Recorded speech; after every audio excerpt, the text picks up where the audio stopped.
Message படித்து பார்த்தேண்ணா. துபாயில் இருக்காரு, அதனால் மெசேஜ் போட்டிருந்தாங்க, பார்த்தேன் நான். நிறைய பேர் கமெண்ட் பண்ணியிருந்தீங்க. அதே மாதிரி கொஞ்சம் ஷேர் பண்ணாலும் நல்லாயிருக்கும் எனக்கு. எப்போவுமே உங்கள் சப்போர்ட் எனக்கு தேவை. இன்றைக்கி வியாழக்கிழமை, ஆடி வியாழன். இன்றைக்கி நந்தி புதுசம் வேறு. இன்றைக்கி நான் ஒரு பொருள் தான் இன்னும் சாப்பிடல, இனிமேல் தான் சாப்பிடணும். என்ன சமையல்னு கமெண்ட் பண்ணுங்கள். எங்கள் வீட்டில் வந்து ஃபஸ்ட்டே சொல்லிடுறேன், இட்லி, சாம்பார், குருமா, காளான் குருமா. அதான் இன்றைக்கி எங்கள் வீட்டில் ஸ்பெஷல். உங்கள் வீட்டில் என்ன ஸ்பெஷல்னு கமெண்ட் பண்ணுங்கள். அது கொஞ்சம் என்ன கமெண்ட்னு கண்டிப்பாக கமெண்ட் பண்ணுங்கள்.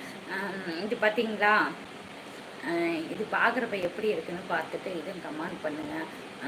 ஏன்னு கேளுங்களா, இது குழந்தைங்க கை மாதிரி இல்லை, அழகாக ரெடி பண்ணியிருக்காங்க பாருங்களேன். அப்போலாம் வந்து இது யானை கேட்டால் வந்து உடம்பு வரைக்கும் தலை அரைச்சா சொரியறதுக்கான். என்ன எங்கள் வீட்டுக்காரர் வாங்கிட்டு வந்து கொடுத்தாங்க. இது எந்தெந்த ஊரில் இருக்குன்னு கண்டிப்பாக கமெண்ட் பண்ணுங்கள்.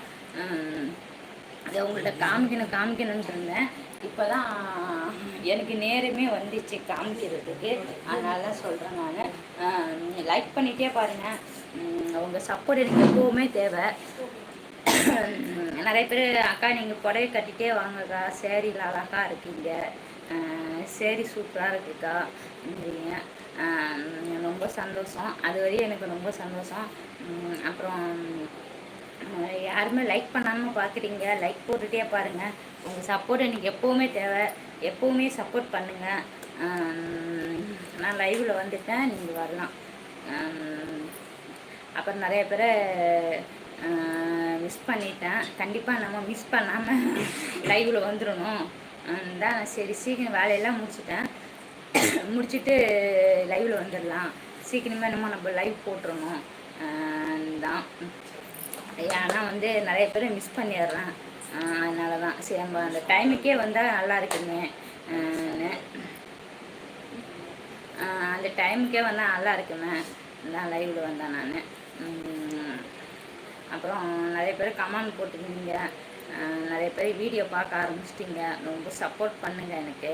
உங்கள் சப்போர்ட் எனக்கு ஒரு சப்போர்ட்டு வந்து எனக்கு முக்கியம். லைக் கொடுங்க, லைக் கொடுக்காம பார்க்காதீங்க, லைக் போட்டுகிட்டே பாருங்கள். அப்புறம் அக்கா நீங்கள் சிரிச்சா அழகாக இருக்குக்கா, நிறைய பேர் கமெண்ட் பண்ணுறீங்க. அப்புறம் நேற்று மல்லிகைப்பூ வச்சுருந்தேன், இன்றைக்கி வந்து இதுதான் வச்சுருக்கேன் நான். இந்த பூ தான் அன்றைக்கி கோயிலுக்கு போயிருந்தேன்னா அன்றைக்கி வாங்கிட்டு வந்தேன் நான். இந்த பூ கோயிலுக்கு போயிருந்தப்போ தான் அங்கே கர்ச்சனை பண்ணாங்களா, அப்போ கொடுத்தாங்க அந்த பூ. சரி, ஃப்ரிட்ஜில் வச்சுருந்தேன், அதை வச்சு தான் நாங்கள் இப்போ யூஸ் பண்ணோம். இது வந்து சாதா பூ தான், பேப்பர் பூ. பால் கவரில் செய்கிறாங்கண்ணே, பால் கவர் சேர்த்து வச்சு அது எல்லாமே கட் பண்ணி அப்படி செய்கிறது. எங்கள் வீட்டில் கூட பால் கவர் இருக்குது, செய்யலாம்னு தோணுது, பார்க்கலாம். அது டைம் கிடைக்கணும் நம்ம செய்கிறதுக்கெலாம். டைம் எடுத்துகிட்டு நம்மளுக்கு அதுக்கு என்னென்ன தேவை. இப்போ தான் வந்து நம்ம யூடியூப்லேயே பார்த்தோம்னா எல்லாமே வந்துடுதுன்னு, அப்புறம் பிரச்சனை இல்லை. நம்ம எப்படின்னு பார்த்து அதை டைப் பண்ணலாம். என்ன ஒரு ஆசை, கண்டிப்பாக டைப் பண்ணுவேன், டைப் பண்ணாமலாம் இருக்க மாட்டேன். எது எனக்கு பிடிக்கலையோ, செய்ய முடியாதுன்னு நினைக்கிறேன்னா அதை கண்டிப்பாக நான் செஞ்சு பார்த்தா தான் எனக்கு அது இது. அதே மாதிரி தான் படம் வரையறதுலேயும் சரி, எது நம்மளால முடியலைன்னு சொல்கிறோமோ அதை நான் வரைஞ்சி பார்த்தா தான் எனக்கு அடுத்த இதே தோணும். இதுக்கு நல்லா சொல்கிறேன்.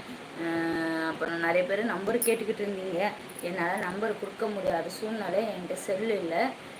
இப்போ ஒரு செல்லை தான் வச்சு நாங்கள் யூஸ் பண்ணிகிட்ருக்கோம். அதனால சொல்கிறேன் நான். நம்பர் நான் தாரேன், கண்டிப்பாக இல்லைன்னு சொல்ல. நீங்கள் மெசேஜ் பண்ணுங்கள், கண்டிப்பாக நான் கால் பண்ணுறேன்.